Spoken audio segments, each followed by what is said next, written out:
سۆرۆک بەراک ئۆباما لە دووە کۆبوونەوەی پرسیار و وەڵام لەگەڵ پەیامنەرانی کۆشتی سپی گوتی باشترین ئامۆژگاری خۆی بە سەرۆکی داهاتوو دەدات. گوتی بەڵام دوا بڕیار بەدەستی تیمەکەی دۆناڵد ترامپە.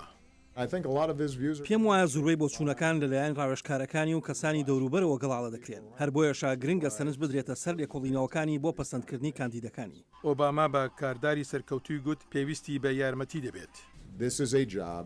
ئەم کارە ئەرکێکی ئەوەندە مەزنە ناتوانیت هەر خۆت بە تەنیا بیکەیت.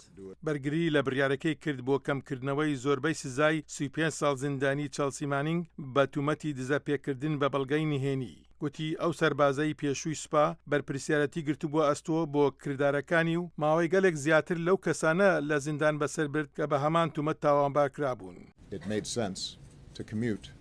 شتێکی بەجێ بوو حکومەکەی کەم بکرێتەوە لە بری لێخۆشبوون دەی. من هەز دەکەم زۆر ئاسوودەم کە دادوەری جێبەجێ کراوە. ئۆباما داوای سیاسەتێکی ئاسایشی سایبەری کرد بۆ پاراستنی دژی پەلاماری وڵاتانی وەک چین و رووسیا کەوا تومەتبار کراون بە دەستێوەردان لە هەڵبژاردنەکانی ئەمریکادا. سەرۆکی رووسی ڤلادیمیر پوتینی تومەتبار کرد کە هەڵوێستێکی دژی ئەمریکا هەیە کەوا ئەمەش پەیوەندەکانی سەخت کردووە. ئۆباما گوتی بەتەمایە ماوەیەک لەگەڵ خێزانەکەی بەسەر بێرێت و ئەم ساڵیش سەرقاڵی نووسین دەبێت. بەڵام بەڵێنیدا وەک وڵاتیەک دەم هەڵبڕێت کاتێک هەز بکات بەها بنەڕەتیەکانی وڵاتەکە لە مەترسیدا بن. نیگەران دەبم بە نایەکسانی چونکە پێم وایە کە ئەگەر ئێمە ئەوە دڵنیا نەکەین کەوا هەموو کەسێک ڕۆڵی لەم ئابووریەدا نەبێت ئەوە ئابووریەکە وەک پێویست گەشە ناکات و من پێم وایە هەروەهاش دەبێتە مای زیاتر دابڕان لە نێو ئێمەی ئەمریکاییدا. ئەو هەروەهاش گەشتبینی خۆی دەربڕی.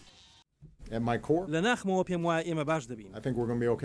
هەروەهاش هانی میدیایدا بەردەوام بن لە بەرپرسیارکردنی ڕێبەرانی ئایندا.